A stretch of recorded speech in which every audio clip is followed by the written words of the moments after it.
किशोर जी माफ करिएगा, एंड में आया आपके पास क्योंकि उद्धव ठाकरे जी दिल्ली में हैं। किशोर जी सुन पा रहे हैं?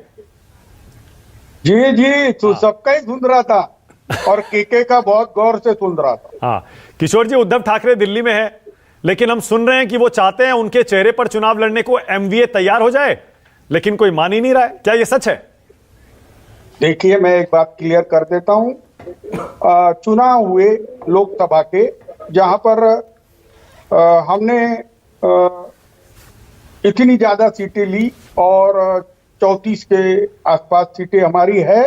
और होता क्या है कि जब सीटें ज्यादा आ जाती है और सबको मालूम है कि महाराष्ट्र में महाविकास आघाड़ी की सरकार आने वाली है, तो बहुत लोगों ने ताजपोशी कर ली है। मैं क्लियर कर रहा हूं। लेकिन मैं बताता हूं, जिस तरीके से उद्धव ठाकरे जी को पदच्युत किया गया था, उनका तख्ता पलट किया गया था, जिस तरीके से गैर कानूनी ढंग से, असंवैधानिक ढंग से उनको हटाया गया था, तो महाराष्ट्र के सभी जनमानस की ये बात है कि उद्धव जी को हम मुख्यमंत्री बनाएंगे।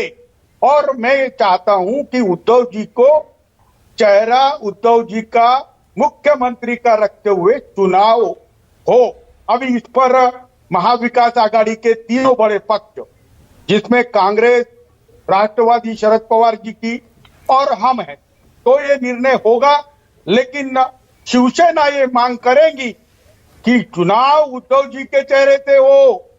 और मैं एक बात क्लियर कर रहा हूं, मानक जी, तुम्हारा यह शो भारत में नहीं, विदेशों में भी बहुत देखा जाता है, और इस शो के विचार बहुत देर तक जाते हैं, बहुत दूर तक जाते हैं। तो मैं अभी बता रहा हूं कि महाराष्ट्र में अतुल लोंढे पाटिल यह बहुत बड़ी छवि रखते हैं। और केके, आपको मैं विनती करता हूं, विनय बहुत बड़ी चीज होती है। आपने अरे लौंडे किया, ये बराबर नहीं है।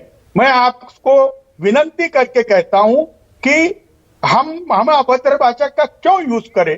हम हमारे सर को न गिराए। और अतुल जी, तुम्हारे से मैं अनकंडीशनल माफी मांगता हूं। ये बहुत गलत हुआ। खेल गए किशोर जी, भी खेल गए। ऐसा नहीं होना। किशोर जी, महाराष्ट्र में इलेक्शन है, आप भी खेल गए। मैंने दोनों को रोका, आपको भी दोनों को कहना चाहिए था, एक को मत कहना चाहता हूं। किशोर जी के जल्दी से बोलिए। किशोर जी को मैं एक जवाब देना चाहता हूं। पहले माफी मांग लो। मैं जवाब इसलिए देना चाहता हूं कि इतना सोनिया गांधी की, कांग्रेस के इतनी स्तुतिगान मत कीजिए। पहले आप उनसे पूछिए कि सड़क छाप किसने कहा है, समझे? पहले आप माफी मांगिए। इतने बुजुर्ग होके आप यहाँ पर जिस ढंग से रुक जाइए प्लीज, एक सेकंड रुक जाइए, एक सेकंड अब रुक जाइए please, one second. Atul Londhe Patil, एक सेकंड रुक जाइए please. Kishore ji one second. Kishore ji, लेकिन आपकी मैं दाद दे रहा हूं कि आपने खुलकर ये तो कहा कि हम चाहते हैं उद्धव ठाकरे के नेतृत्व में एमवीए चुनाव लड़े। अतुल लोंढे पाटिल, क्या कांग्रेस तैयार होगी? देखिए, ये महाविकास आघाड़ी के ज्येष्ठ नेता जितने हैं वो बैठेंगे। कल एक बैठक हुई है, उसके पहले कांग्रेस कोर कमेटी की भी बैठक हुई थी, जिसमें मैं भी था। ये बैठक के बाद निर्णय होगा कि महाविकास आघाड़ी के नाम से जाना चाहिए या किसी चेहरे के साथ जाना चाहिए। दिल्ली में जो उनकी कल बैठक हुई थी खड़गे जी के यहाँ, जहां राहुल जी भी मिले थे, वहां पर वो कर्टसी विजिट थी, वहां पर ऐसी कोई भी चर्चा नहीं हुई है। तो आने वाले दिनों में ये सारी चर्चाएं होगी, किस तरह से चुनाव में जाना है, क्या मुद्दे हो गए, मैनिफेस्टो क्या होगा, किस विषय पर हम जाएंगे। जिस तरह से महाराष्ट्र के साथ धोखा हुआ है, महाराष्ट्र के उद्योग गए हैं, ऐसा दिखाया गया है कि महाराष्ट्र से बदला लिया जा रहा है। इन्होंने कहा था, टैगलाइन लगी थी, कुठे नेऊन ठेवला महाराष्ट्र, कहाँ ओके, मेरे पास टाइम खत्म हो रहा है। किशोर कुमारी जल्दी से 20 सेकंड। किशोर जी जल्दी से बोलिए, क्या कह रहे हैं? महाराष्ट्र को वहां गिरवी रख दिया है गुजरात में। किशोर जी वहां से ड्रग्स आ रहा है और यहाँ से एक सेकंड, टाइम खत्म हो रहा है प्लीज। किशोर जी 20 सेकंड जल्दी बोलिए। अतुल जी, किशोर जी, मैं एक बात, देखिए अतुल जी यह बहुत परिपक्व नेता है और अभी कांग्रेस के कोर कमेटी में है। कांग्रेस के चाहती है कि चुनाव के अंदर पहले चुनाव में नेता डिक्लेयर नहीं करना चाहिए, और कांग्रेस को भारी सफलता भी मिली है महाराष्ट्र में।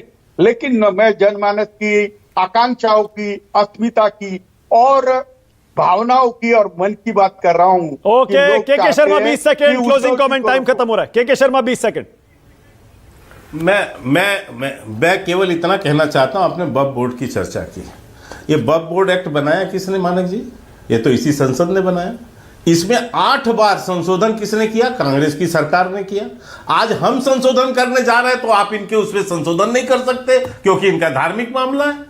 अभी अभी भाटी साहब गिना रहे थे कि साहब किसी हिंदू बोर्ड में कोई जो है कोई बाहर दूसरा धर्म का नेता नहीं है। पश्चिम बंगाल में तारकेश्वर मंदिर के डेवलपमेंट बोर्ड का चेयरमैन किसको बनाया? बाबी हकीम को। तब आपकी बोलती बनती भाटी साहब? तब दही जमे हुए थे आपके मुंह में। पूरा कर्नाटका के